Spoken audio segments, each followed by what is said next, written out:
Welcome back to Let's Make a Game, a channel about making computer role-playing games using the free program Twine and the Sugarcube format for Twine.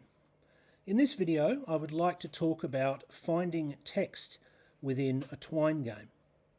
So to start with, I would like to talk about the feature that Twine has built in, which is goto. So you need to go to up here, you need to go to the passage menu, and then you choose Go To, and it gives you a search window, and you can search for text that is within any page of the document where you are, including the title.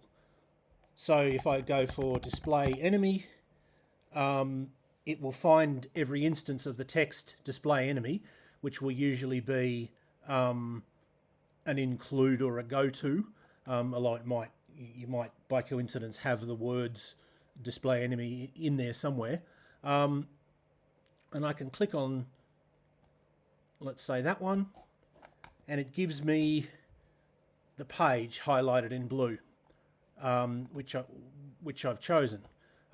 You probably saw at the top of the menu it also had the actual page that was named display enemy, but that doesn't do what we might be used to from word processing programs, and in fact most or all internet browsers as well.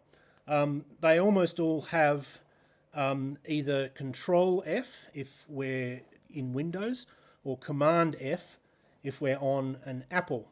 When we have a document open, I can Control F or Command F, depending on what computer I'm in, enter some text, and it will find the next instance of that text. It'll take me to the line where that text is, right?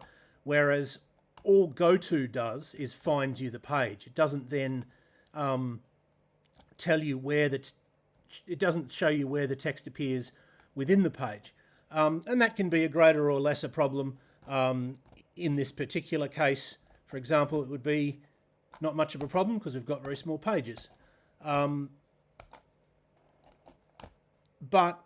in other cases, it can be a very big problem. So, for example, in the $S array that we're using in our game, this is a very big array because it contains, in a sense, the entire game. It contains at least the text of the entire game and a sort of coded version of what happens at the end of every section, and it starts from there and goes down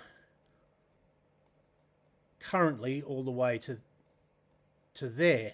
So it's actually the majority of the page, and it's only going to get bigger. This is a work in progress. We're not really nearly finished the story. So, and we might know that it's in.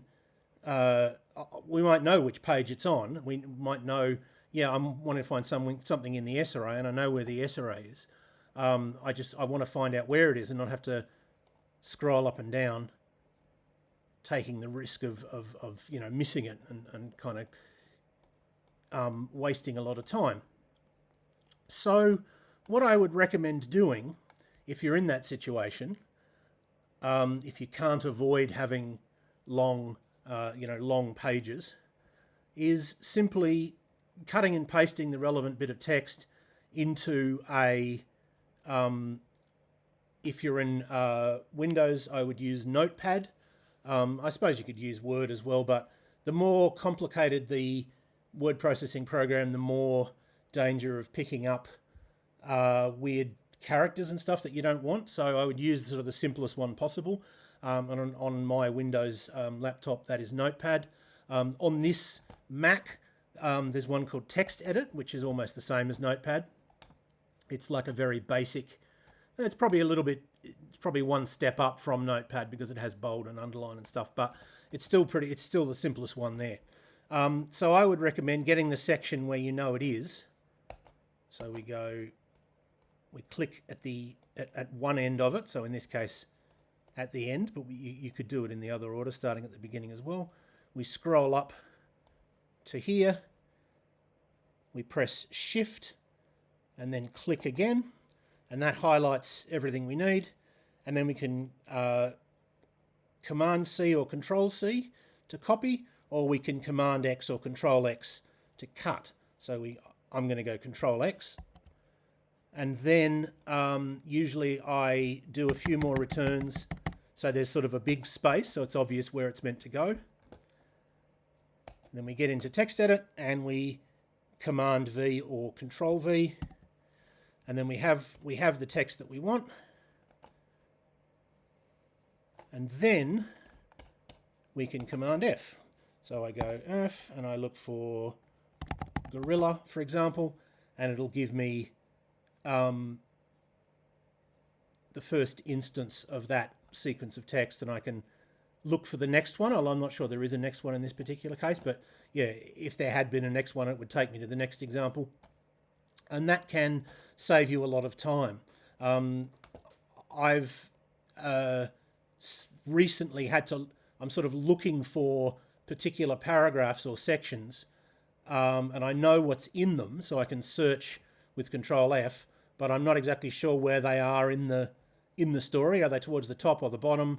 I don't really know. So pasting things into a program like this has saved me a lot of time.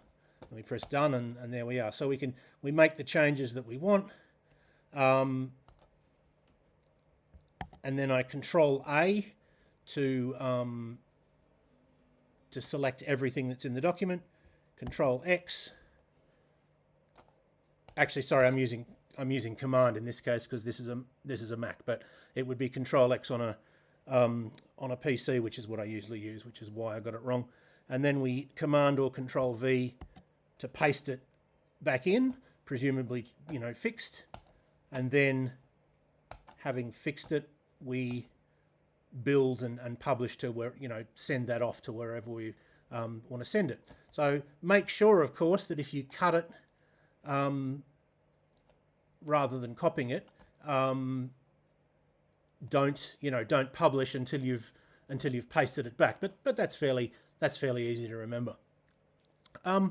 So that will, if you haven't thought of that already, that will save you a little bit of time if you have the problem of long individual pages and you're not sure where something is, and you have to look for specific things. So I hope that was useful or interesting to at least some of you, and I hope you will tune in next time.